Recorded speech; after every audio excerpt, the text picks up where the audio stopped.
Welcome to another edition of Off Air Talks, and we have gone country. I am Lisa McGregor. And I'm Ciara Yaschuk, and we are so excited to welcome Brett Kissel. Hey, girls. A country music superstar. I'm calling you that, but you're also a hunter, a dad. Welcome. That's very nice of you to say. You're a dad, a hunter. Yeah. You do it all. Big Oilers fan. Big Oilers fan. And so just to clarify, because it was confusing for me especially, where are you actually from? Where do you live? And all that good stuff. Yeah, so I grew up in Flat Lake, Alberta, just outside of St. Paul. And so, yeah, Albertan through and through. My great-great-grandparents, and I love history, they came from Ukraine in 1910. They went to Pier 21 in Halifax. You didn't ask for any of this history lesson. Hey, we want it. Fascinated by it. Pier 21 in Halifax. And then they took the train to Winnipeg. They waited for the train to continue to be built to Alberta. Then they came to Mundare, Alberta, horse and buggy, up to their plot of land where they got 100 acres for $10. And I've got the original documentation. It's framed in my office and stuff like that. So we've been, other than the indigenous, we've been on that land from the very beginning. 1910, and I bought the family farm from my grandparents. So I am Alberta through and through. But why it's confusing is because you're asking off the air, but why I have a 306 number for my cell phone. And that's just because I got pissed off about roaming from Verizon. So I walked into a TELUS store a few years ago and I just got a 306. And I do love Saskatchewan, though. It's like my number 2 favorite province. Hey, I'm from Sask, so I'm with you on that. So you go there to hunt, and then besides, obviously, your number, what's your draw to Saskatchewan? All right. I love the province of Saskatchewan. I always have, always will. Like, if you want to talk about hunting, we go bird hunting every year, and I go for a big white-tailed deer. My good buddy Grant Kuipers, he listens to all my podcasts and everything I do. So he's from Buck Paradise. Also, the Cree Lake Lodge is way up in northern Saskatchewan. Yep. I go fishing there with my family. Everything outdoors, I love in the province of Sask. Also, like everybody who cheers for the Elks here in Edmonton is going to get mad at me, but I am a Riders fan. You have like, to it's be. hard to not love the franchise. Rider Nation is really, really strong. So there's that. And I don't know, I've never met a bad person from Saskatchewan. Brett Wilson's my good friend. You and I are friends. Everybody's good from Sask. I agree. It's interesting because you really chose what spoke to you. You didn't, I grew up here, like we're all Oilers fans because I grew up here.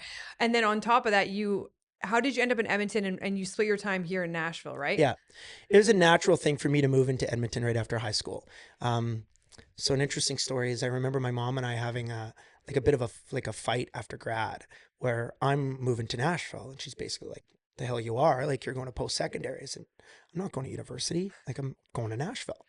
I want to pursue my career. But I had a really good thing going on in the Edmonton area. There's a great guy named Danny Hooper. We know Danny. So Dan, you got to get him on your podcast. Do you know what? He's the funniest guy around. Yeah, there's nobody funnier than him. Yeah. So he was my first manager that I ever had. So I came into Edmonton a lot, and all the gigs that Danny couldn't do in a Vermilion or a Drayton Valley or a Grand Prairie or whatever, I would take. Then I had another great manager named Bob Stedward, Dr. Bob Stedward. He's an absolute Canadian legend. He's part of the Order of Canada and companion of the Order of Canada, which is like the best of the best. So I had those great managers, and CFCW, the radio station, was really, really important and impactful for me. So CFCW would play my music before anybody else did. So because of that, Edmonton was home. So I moved into St. Albert. I lived with Jackie Ray. Okay. Do you remember Jackie Ray? I lived in her basement. Wow. For a year and a half, but she never cooked for me, so I had to move away. And the time that she did, she almost killed me. So why? What is salmonella? Oh, she's just a terrible cook. Oh, okay. Yeah. Didn't cook the chicken? Yeah, probably not. Yeah, I'm surprised her husband has lived this long. Oh my goodness. But yeah, so then I moved to Nashville. Then so when Cecilia and I, she's my ex now, but when we were first dating, we moved to Nashville in like 2009. And so we've pretty much been there ever since. So you obviously go back and forth. You split your time between Edmonton and Nashville. But the hardest part is when you have to bring your kids with you back and forth. You don't just have 1 or 2 kids. You have like a little league with you. We have we've got a herd of children. So with 4 kids, it was a lot easier when it was just us or just 1 kid, 2 kids. And we could pick up and go wherever we wanted. There were weeks where we would be like, okay, it's cold here. Let's go live in an Airbnb in Hawaii. We did that. We had a very unique system, especially during the summer when I was so busy. where I'd play Thursday, Friday, Saturday, and Sunday. If the Sunday was Regina, Saskatchewan, maybe we're playing at Craven Country. Oh, And so Cecilia and our daughter, Mila, when she was just little, they would fly to Regina and they would meet me there. And I would get an Airbnb for the Sunday, the Monday, the Tuesday, the Wednesday. And they would stay for the rest of the week. And I would go on Thursday, stay to Thunder Bay, Charlottetown, Cheyenne, Wyoming. And then the Sunday would be in Victoria. So then she would fly and meet me in Victoria and we'd spend a week in Victoria. So that's how we would do the summer. Now you've got 4 kids and you're asking about splitting time. It's definitely a lot more difficult because they've got friends, they've got dance, they've got schedule, which is why we really set up roots in Alberta, great acreage outside of Sherwood Park.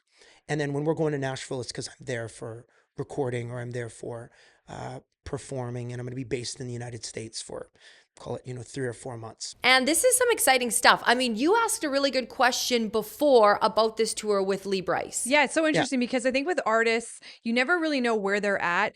You could be surprising people with an album while you're on tour, or is this tour based off a recent or older album? So tell us where you're at and any new music coming. Well, yeah, I mean, this tour, to answer kind of the first part, is based more on a friendship. Like Lee and I have known each other for a long time, and he's coming up to do a great run across Canada, and I'm honored that he asked me to, just as his buddy.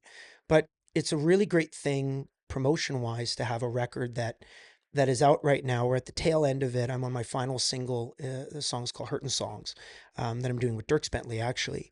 But Nice. we're at the tail end of that record. And so it's awesome to celebrate the album on this tour. I've got a 45-minute show or 60-minute show that I'll play at Rogers, which is the show I'm the most excited for, obviously. But yeah, so I'm excited about this one to celebrate the rest of the record. And then I'll be playing a lot of these songs over the course of the summer, and then probably in the fall, I'll drop a brand new album that'll come out. One thing too I noticed about you in your performances, you're always the guy that kind of pops up at a different concerts. And I mean, many artists do that, but Yeah. you are notorious for it, which is pretty awesome. So is it that because you have such great relationships with these big names, or is it that you love to do that, or how does that come about? We always joke, Brett's everywhere. We see this guy That's everywhere. either a good Even thing after or the a national bad anthem thing. singer, Yeah, you're like, hey. I really like. I love music so much. And the reality is that whether I'm on stage or not, I'm at a lot of concerts because I just love to watch, from the legends like Bruce Springsteen and Elton John to, some new artists like Tate McRae. She had just an incredible show. Noah Kahan, like that. Noah, I feel like I was one of the first group of fans that saw him when he was playing at a small club in Nashville, and now he's selling out Fenway Park in Boston. So I'm at concerts anyway because that's one of my favorite things to attend. But yeah, I'm very lucky to have a lot of great friends. Brad Paisley sent me a text, says, "Hey, like I'm in Edmonton on Friday. Are you coming to the show?" And I said, "Yeah, I actually, got tickets and I'm gonna bring my kids and everything." And I saw that one. sure enough, if he, doesn't bring us on the bus and we're having a visit, and he's like, "Hey, you still," because I toured with him, many times. We've probably done 40 shows together. And so, he's like, "Hey, like you still remember the words to I'm Still a Guy or Alcohol or Mud on the Tires?" I'm like, "Yeah." He's like, "Okay, you're singing them with me tonight." So what? I got up and sang like 3 different songs with him, and it's really cool. It's That- great to have friends like that. He's such a great guy. That is so amazing. And too, it just expands your horizon, and viewers and people that love country music, Yeah. then they get to see you in a different form as Yeah. well, which is so cool. So headed into Nashville, you said you're working on some new music. So what does that look like, and where's the inspiration from? It's going to be a very, very interesting record that I hope that I hope my fan base, and with every record you also want to expand your fan base. You want to make sure you can do something that casts a wider net, and it's not the same old. But being that I did go through a separation over the last year and a half, a lot of the songs talk about that side of life where my brand was built on happiness, love, family. I had a song called Make a Life Not a Living. It's one of my favorite songs. But it talks about the core values and what family means. Now, our family looks a little bit different now. We still have a wonderful relationship, Cecilia and I, but I've never had a fucking heartbreak, ever. Never had a heartbreak, ever. 35 years old, and I've never had a broken heart. So now tapping into that and writing songs about that is a very unique creative experience, where there are some songs that are so goddamn sad that like I'm not going to record them, but you play them for the producer, and he looks at me, he's like, yeah, that's way too sad. I'm glad you wrote that, but you just throw that away. But then there are other songs that have this general feeling that I think a lot of people could relate to. And so I'm very excited for the new record because it's talking about all these different topics that I've never done before. So I think people will be able to sink their teeth into it, and I hope they like it. Is that a double-edged sword as an artist? Because Lauryn Hill said it best. She couldn't just always be in the studio churning out music because she actually had to live to be able to write those songs. And as great as it is for you to be going through, well, not great, as brutal as it is to go through heartbreak, you're probably getting some good material, or is it just a whole new world of material? It's a silver lining. Like I'm a creator too, so I understand that, sometimes when you create and you can really take a deep dive into what you're going through, there's an element of commercial success that can come out of that. Mm-hmm. I didn't think about that at all, and I just did not give a shit about what commercial, success could come out of the heartbreak. But it was a unique creative exercise, and I know that these songs have, there's some strength to them, and they feel good. And playing some of these songs for some of my friends and my closest people in my circle, they're validating that experience. That, wow, Brett, it's really cool that you're able to, hit a different level, as a songwriter. So what Lauren said about you actually have to live, that is such an accurate statement. And I can attest to that, to say like, this period of my life has had some really hard living to it. And so writing about it is unique. And there's one song in particular that I don't know what people are going to think about it, but it's called Burning the Candle. And every single line is it's a double-edged sword. And I actually have a reference to that. The last verse goes, when I was little, this was the dream. Man, this was the life. But ain't nobody ever told me about this double-edged knife. See, I got $1,000 boots, but I'm dead on my feet. Can I find a way to just unplug and charge my batteries? But I don't sleep because all I think about is all the things back home that I missed. But hey, you signed up for this. Oh, and then it goes into the chorus. Yeah. And so every verse like that is really strong. My manager, it's interesting, I had a conversation with him, and he's like, I think it's too dark. And, you fly private and you make a lot of money, and everybody knows that. So people are probably going to think that you're complaining. And my reality, and what I hope this song conveys, is that everything that glitters is not gold. And yes, maybe I've made a couple $1 million. Who gives a shit? I would trade all of that away tomorrow to maybe have the knowledge or have back maybe what I had at a particular time in my life. Wow. So I wrote about that. Morgan Wallen's got a song called "Living the Dream is Killing Me," and so it's kind of like that too. So everything that glitters is not gold, but at the same time, you got to put one foot in front of the other and saddle up and ride and fucking give her. I cannot wait to hear this album. That was very powerful. Woo! Oh, so powerful. Am I allowed to swear? Yeah, in a podcast? Please do. I give it, like, when I'm on radio, I know I can't, but when I'm on something that, hey, you're not on CTV when anymore. Bell and Chorus exactly. and Rogers aren't calling the shots, I'll say, fuck it. Yeah, please do. I hope you're feeling at home. Yeah. Next time you come back, we'll have drinks. Yeah, for we'll you. have some whiskey. Yeah, for you. I thought for sure you guys are above the Druid. I thought we're gonna have a few pints, but that's okay next time. Next time for sure. I also just want to kind of wrap this up, that whole thought process. Many people, when they go through big hurdles in life, they look at writing music as almost like a grieving process, no matter what you're going through. Did that kind of help with everything that's going on in your life, or? I'd like to say that it did, and I'll probably look back in several years and know that was a therapeutic process. Yeah. Why it didn't help me is because you really, as a songwriter, in the way that I write songs, you really have to take a deep dive into the emotions of it. And I didn't want to just scratch the surface on what I was feeling. So when you're feeling dark, when you're feeling that sad, it just brought up a lot of feelings.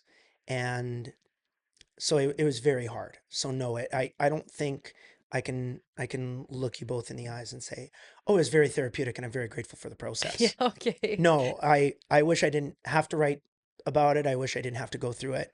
And sing but about I it did. soon, like And yeah, and repeatedly.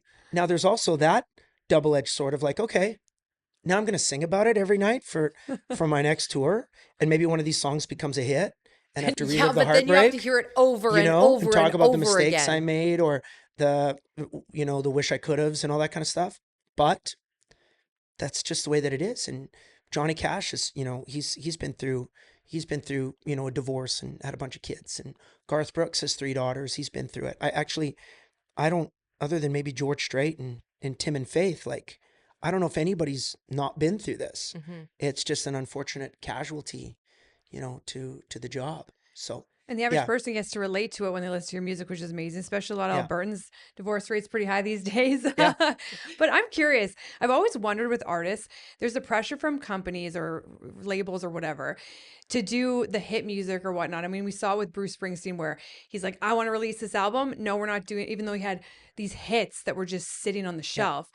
And then you've got, I know a lot of us said when like Justin Bieber released his album, the first part, loving the hits, second part, we're like, Just oh, it's for his wife. I guess it's all right. You know, the hits weren't there, but he wanted to release it for himself. Yeah. So what is that all about, or how do you navigate that?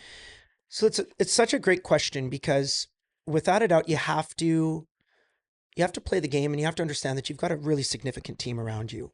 My record label was Warner Music for almost 12 years. Now I've got an independent label that backs me with my manager, Jim Cressman. And also like, I loved both. I really did. I've got way more creative freedom now for sure. But you have to understand that hits drive everything. Hits drive the revenue. Now, if you've got a song that you actually believe is deeply personal, that you believe is a hit, then you have to fight for that. But also, we had everything by consensus. It was a committee that made decisions, and there still is a committee that makes decisions. Like you look at Tyson, social media guy here.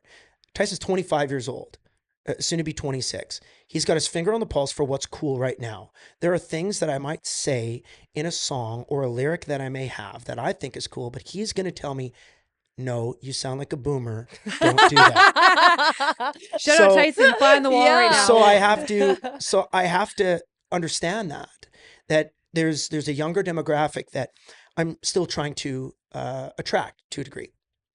But then I can also tell him if his opinion on a certain song is like, man, I don't really think that that's going to work. I understand that. I validate that, Tyson. This is hypothetical too. It's not that we've had these conversations, but I can say, but this is deeply personal for me. And yeah, you may not have grown up on a farm and you may not understand the reference, but this is a very important country reference that is for a very specific demographic that they're going to get it. They're going to know I'm legit. And it's just something I want out in the world. Mm-hmm. But everything is still by committee. I've rarely ever had a fight with my team about something, because if they feel very strongly like, Brett, do not put this out, and if you do, like, we're not going to work it because we really don't believe in it, then it's a big mistake for me to do that.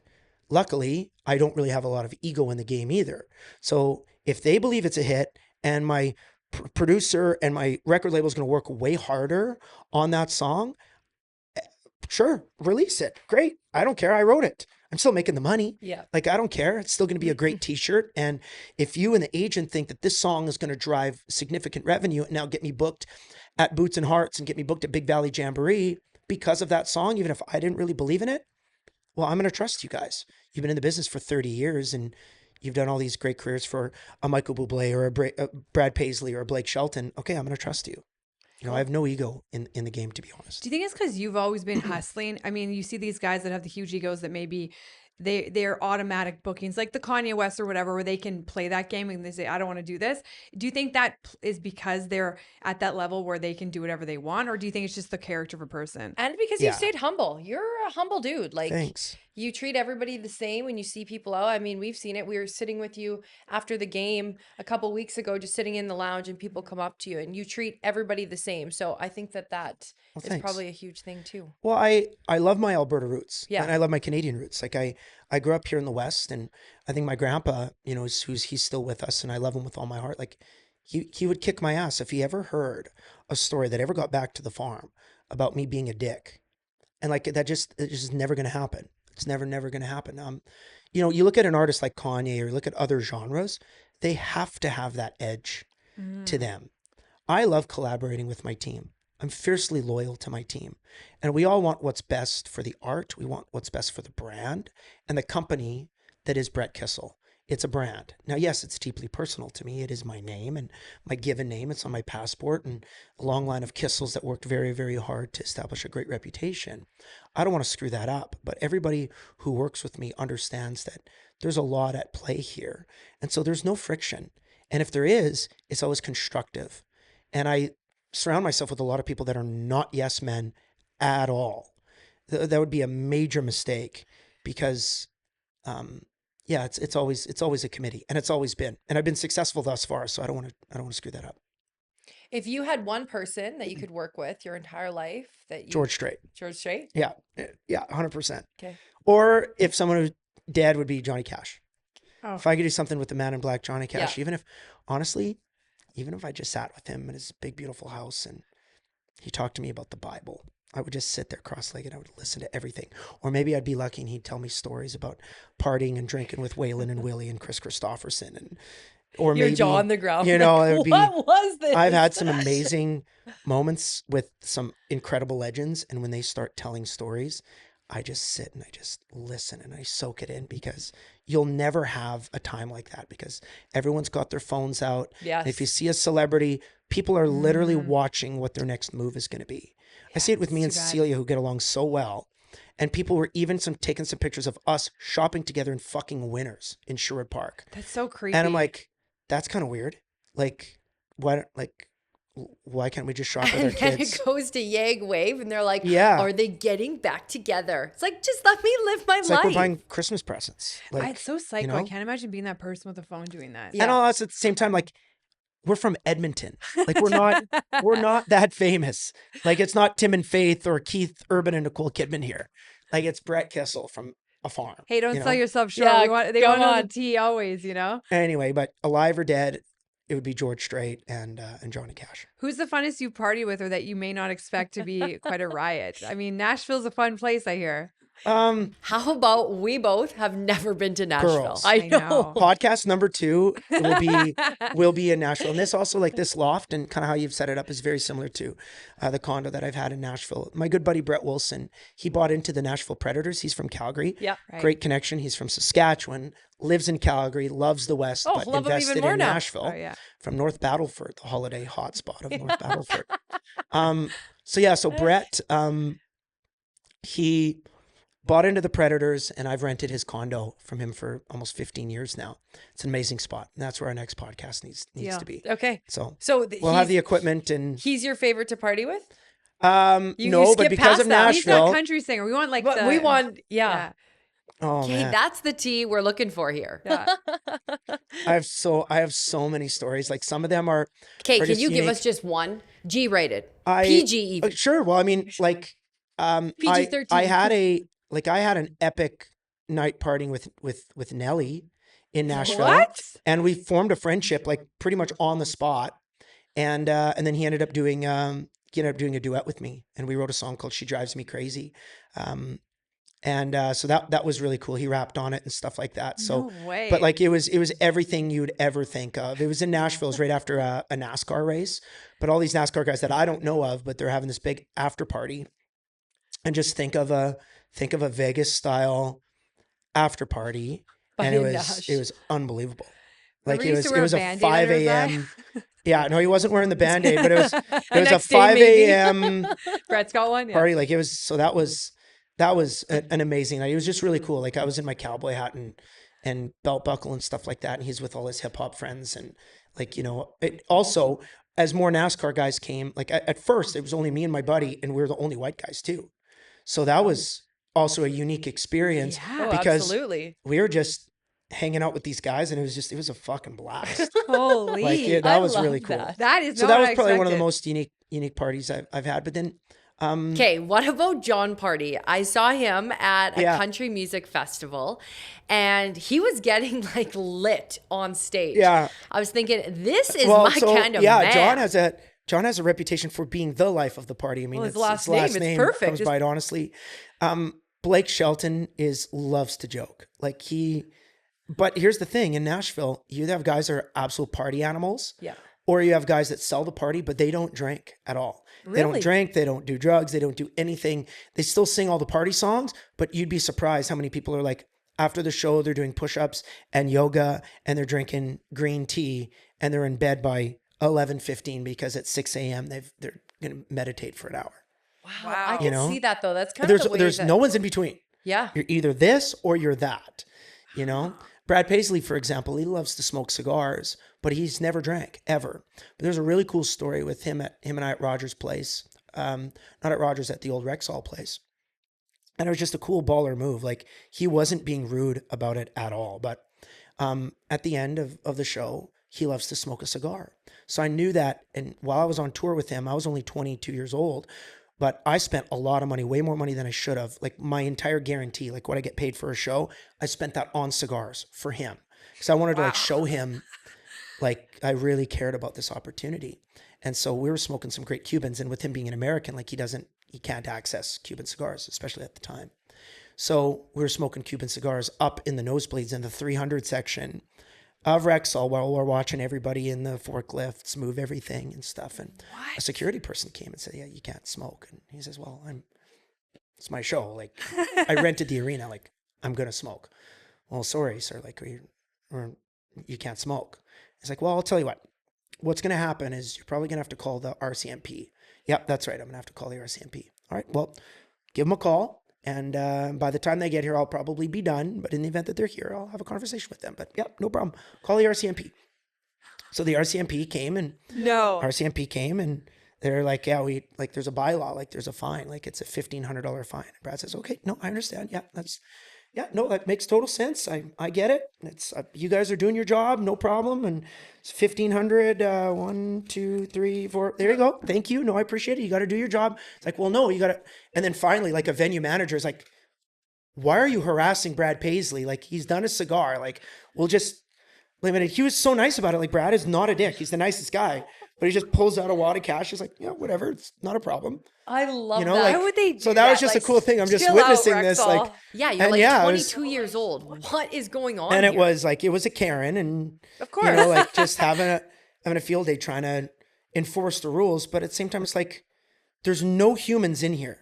Yeah. You're not smoking around other people. Like this guy who's drunk as a skunk at Rogers, he lights a Marlboro light at the CFR. Like, what are you thinking, Tyson? And everybody's like, I wish you and could all see the his moms face. are so Yeah. mad. You're His redder face than is the purple. brick on the wall. I know. It's like, but like Brad wasn't even drunk. Like, he doesn't even drink. Yeah. No, Boss it's move though. I like it. Oh, it is. Yeah. It's a very classy move. I can't even imagine the amount of stories you have in your back pocket. Are your oldest kids starting to ask you more They ask questions? stories all the time. Do they? And they kind of can't believe some of the people that I've met. Like, they don't. Sometimes they'll ask, like, "Hey, Dad, do you know her?" And I'll be like, "Yeah, and you do too." Or like, "Here's a picture." One really cool thing, we were listening to some Ed Sheeran songs because he's one of the best ever. And Aria, who's our 8-year-old, she said, "I just love his music. I'd love to meet him one day." And I didn't say anything. And I get out a picture of Ed Sheeran holding her because we're both signed to Warner. So like, we've seen Ed Sheeran many times. Yeah. And I think Cecilia and I get the credit for telling Ed Sheeran that he has to get married and he has to have kids. Because we said, like, getting married is a wonderful thing and having kids is an amazing thing. You need to do it. What are you afraid of? Yeah. And we said that backstage at one of his concerts at Rogers Place. And so, yeah, he's got a picture holding both our girls. That is so which is cool. really That's cool. amazing. And Aria's like, what? So then she goes to dance. She's like, yeah, I know Ed Sheeran. Yeah, Aw. She's like 6 months. So yeah, exactly. She that is is 6 months and that crying is in his arms. That is so cute. So how old are all the kids? Mila, she's our oldest. She just turned 10. Then there's Aria. You took her to she's the 8. hockey game, right? Yeah, Yeah. I did. And then Aria's 8. Leo is 7. I just took Leo to an Oilers game against the Ducks a couple nights ago. And then Atlas is 3, but he turns 4 in a couple days as well. So fun. And they all get along pretty well? Very well. Yeah, they're great kids. Oh, that's gonna be so fun when they're teen, or it might not be, but hopefully it is. No, I think I think it's going to be really fun. Like I really want to write the story that they're going to be incredible teenagers. You know, of course they're going to have hormones and emotions, and they're going to have challenges. We all did, but we spent a lot of time with them, and and we treat them like little adults and stuff like You that. you So, have to these days. Time is everything. So to wrap things up here, I know you wanted to be introduced to as a dad. That's a huge role that you take very proudly in your life. So what would some advice be to other dads that are back and forth on the road, bringing their kids to and from, just to give them good advice and to be loving and there for them? Well, also wanting Yeah. to live like a fun, adventurous life, Yeah. which seems like you do and you want to do. Well, I've learned a lot because I've made a lot of mistakes, and I think my kids are a wonderful gauge of how much time they really need, and where I've made errors. But I'm always willing to correct them. I'm always willing to have great conversations. And for me, I think the biggest thing is it's not necessarily the time that I put in, because time is, I put a lot of time into my career, but it's what you put into the time. So making sure that it's memorable, making sure that I am present.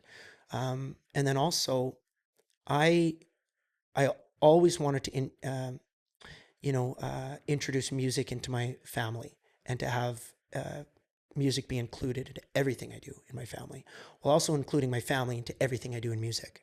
That way, when we are at the shows, or we're all at, unique locations, okay, like I'm on stage for 90 minutes, but I'm around for the rest of the day. If I know that there's that window of time, how can we make a really good memory with our kids in Toronto? How can I make a really good memory with my kids in Nova Scotia or Nashville or Alaska or wherever we've been? And I'm very proud. My kids have been to every single province and the territories, So it's not the time you put in. I think it's what you put into the time.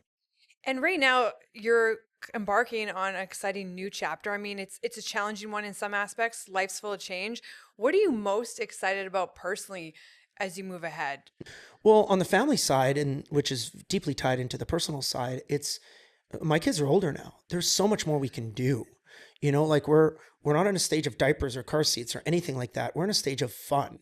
And I'm like, okay, wow. Like, so I'm, maybe coming up this year, hypothetically playing in Chicago. Well, that's a really, really great city. Like, can we go watch a ball game? Can we go do this? There's an amazing water park in Nashville. So when I play CMA Fest in June, and it's going to be like plus 40 degrees.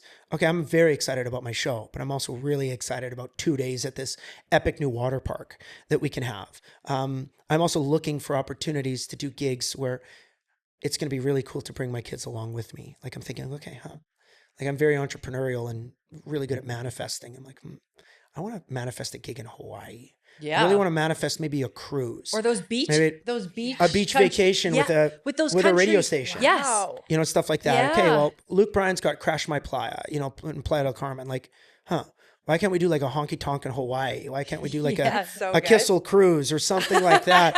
And, Epic. you know what I mean? Yes. And then sell it, get paid a whole whack of money, and then then bring my kids along for the ride. Yeah. You know, Kissel cruise, I like that. Kissel We're gonna cruise. take a page on his book for Yeah, the pod. we do. Yeah. Yeah. That is amazing. That is awesome. Well, thank you so much for taking things off air Thanks, with ladies. us, I Brett. appreciate It it. was such a pleasure, and we are so excited to see where things head and what the future Sorry holds for you. swearing so much. Hey. We love it. My give a love her all shit the meter time. is getting pretty low now. Everything's changing. Who cares? It's way better now. We're going back to 2016. Remember, that seems to be the vibe Yeah. these days. Exactly. Yeah. It's the 10-year.